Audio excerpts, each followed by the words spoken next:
আমি আরেকটা অনুরোধ করব, আপনারা কিন্তু এই ভোটার স্লিপটা যত্ন করে রাখবেন ভবিষ্যতের জন্য।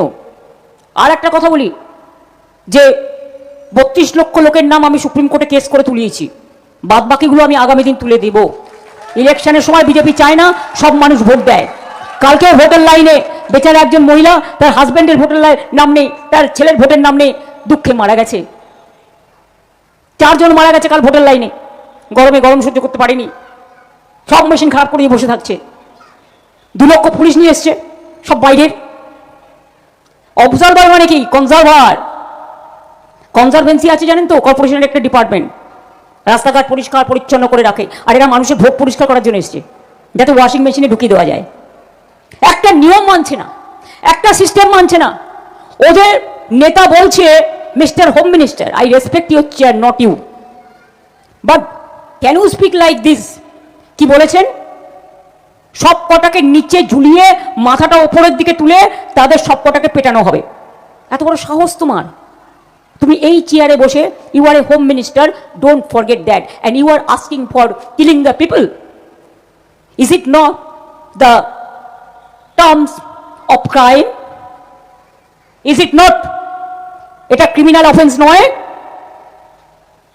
তখন যদি আপনি কমপ্লেন করেন, ভ্যানিশ সব উড়িয়ে দেবে। প্রধানমন্ত্রী আর চলে গেলেন সকালবেলা নৌকা বিহার। ছবি তো তুলতে হবে ভাই, ছবি না তুলতে পাগল হয়ে যায়। আমি তো খুশি যে গঙ্গাটা দেখে গেছে, ক্লিন গঙ্গা, নৌকা চড়ে সকালবেলায় মর্নিং ওয়াকের কাজটা হয়ে গেছে। কিন্তু আমি রিকোয়েস্ট করব, একবার দিল্লিতে যমুনা, গঙ্গার ভাই যমুনা, যমুনা নদীতে ডুব দিয়ে আসুন তো। মেহরবানি করকে अब যমুনা में डूब के आइए। যমুনা তো পলিউটেড। একটা দিল্লিতে একটা রিভার, গঙ্গার বোন যমুনা, তাকে প্রোটেক্ট করতে পারে না। আমি যদি আপনাদের জিজ্ঞেস করি, আমার দ্বিতীয় বুলেট বলেছিল ব্যাংকের অ্যাকাউন্টে সবাইকে 15 লাখ টাকা করে দেবে, 1 পয়সাও কেউ পেয়েছেন? If I am wrong please correct me. আপনারা বলতে পারেন, আপ বলনে কা হক হ্যায়। থার্ড, নোটবন্দি করে বলেছিলেন ব্ল্যাক মানি সব ফিরিয়ে নিয়ে আসবেন। কোনো ব্ল্যাক মানি ফিরিয়ে আনতে পেরেছেন? পারেননি। উপরন্ত মা বোনেদের ভান্ডার চলে গেল। সব মা বোনেরাই কিছু জমিয়ে রাখে। কেন রাখে?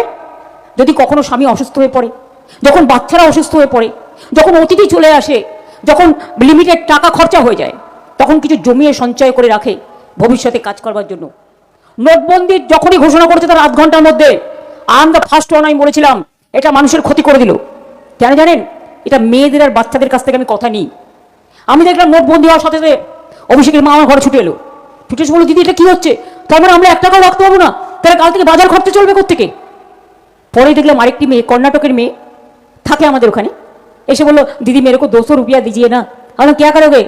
बोले कल से तो रुपया नहीं चलेगा, तो हम क्या करेगा, ये तो सब जमा ले लेगा। সেই দিন আমি ভেবেছিলাম মেয়েদের লক্ষ্মীর ভান্ডার করা উচিত, কারণ ওরা লক্ষ্মীর ভান্ডার কেড়ে নিয়েছে। এই লক্ষ্মীর ভান্ডার গড়ে দিতে হবে। তাই মনে রাখবেন, লক্ষ্মীর ভান্ডার করেছিলাম, বলেছিলাম 21-এর আগে করবো, 500 টাকা দিয়ে শুরু করেছিলাম, আর বাজেটে করে দিয়েছি, যাতে ইলেকশনের সময় মিথ্যে কথা বলে প্রচার করে যারা, এটা দেবো ওটা দেবো, তারা করে না। তাই আমরা করে দিয়েছি 1,500 এবং 1,700। আমার প্রায় 2.5-3 কোটি মেয়েরা পায়। ফেব্রুয়ারি পর্যন্ত যারা অ্যাপ্লিকেশন করেছে সবাই পেয়েছে। আগামী দিন জেনে রাখুন, আজীবন পাবেন, যত দিন থাকবেন পাবেন। যুবসাথী প্রকল্পে যারা আবেদন করেছেন, এটা ভিক্ষা ভাতা নয়। অনেক ছেলেমেয়েরা মাধ্যমিক পাশ করার পরে, হয়তো সব বাড়ির তো অবস্থা সমান নয় বলুন, কিছু তো সাধারণও আছে, স্কলারশিপ থাকলেও তাদেরও তো একদিন ক্যান্টিনে খেতে ইচ্ছে করে, তাদেরও তো একটু ঘুগনি খেতে ইচ্ছে করে। তারা টাকাটা পাবে কোত্থেকে? তার বাবা মা সংসার চালাতে, তাও তো এখন দেখবেন কাজের লোক পাবেন না। কেন বলুন তো? বিনা পয়সায় রেশন, স্বাস্থ্য বিনা পয়সায়, পড়াশুনো বিনা পয়সায়, এমনকি বাচ্চাদের স্কুলের ড্রেস থেকে শুরু করে, জুতো থেকে শুরু করে, মিড ডে মিল থেকে শুরু করে সবটাই আমরা দিই। কারণ আমরা ছোটোবেলায় কিছু পাইনি, এটা আমায় শিক্ষা দিয়েছে। জানেন, আমি একদিন আউস গ্রামের পাশ দিয়ে যাচ্ছিলাম রাস্তা দিয়ে, দেখি অনেকগুলো পুচকে পুচকে বাচ্চা 1-2-এ পড়ে খালি পায়ে দাঁড়িয়ে আছে রোদ্দুরের মধ্যে। আমি জিজ্ঞেস করলাম, তারা তপশিলি বাচ্চা। আমি বললাম, তোমরা জুতো পরোনি? বললো, আমাদের তো জুতো নেই। আমি সঙ্গে সঙ্গে ফোন করে এডুকেশন মিনিস্টারকে বললাম, এই মাস থেকে যেন বাচ্চাদের বুট জুতো দেওয়া হয় এবং তাদের ড্রেসও যেন দেওয়া হয়। পড়াশোনার ব্যাগ থেকে শুরু করে, ড্রেস থেকে শুরু করে, মিড ডে মিল থেকে শুরু করে সব দিই আমরা। গ্রামের সবাইকে ক্লাস 9-এ উঠলে, শহরে তো সাইকেল ব্যবহার হয় না, সবাইকে বিনা পয়সায় সাইকেল দিই। আর ক্লাস 11-এ উঠলেই সবাই 10,000 টাকা পায় স্মার্টফোন কেনার জন্য। যাতে তার পড়াশোনায় সাহায্য হয়। গতবার বলেছিলাম স্বাস্থ্যসাথী করব, লক্ষ্মীর ভাণ্ডার করব, দুয়ারে সরকার করব, 10 লাখ টাকা স্টুডেন্টদের স্মার্ট কার্ড করব, সবটা করে দিয়েছি। এবারেও বলে যাচ্ছি যুবসাথী স্কিম চলবে, আমি তাদের কর্মসংস্থানের ব্যবস্থাও করে দেবো। কারণ Bangla now Bengal became the industrial destination number 1। 6টা ইকোনমিক করিডোর হচ্ছে, বাংলা ইন্ডাস্ট্রি ভরে গেছে। আমার কথা বিশ্বাস করতে হবে না, আপনারা হাওড়া থেকে হুগলি পর্যন্ত গিয়ে একদিন ঘুরে আসুন, বেশি দূর যেতে হবে না।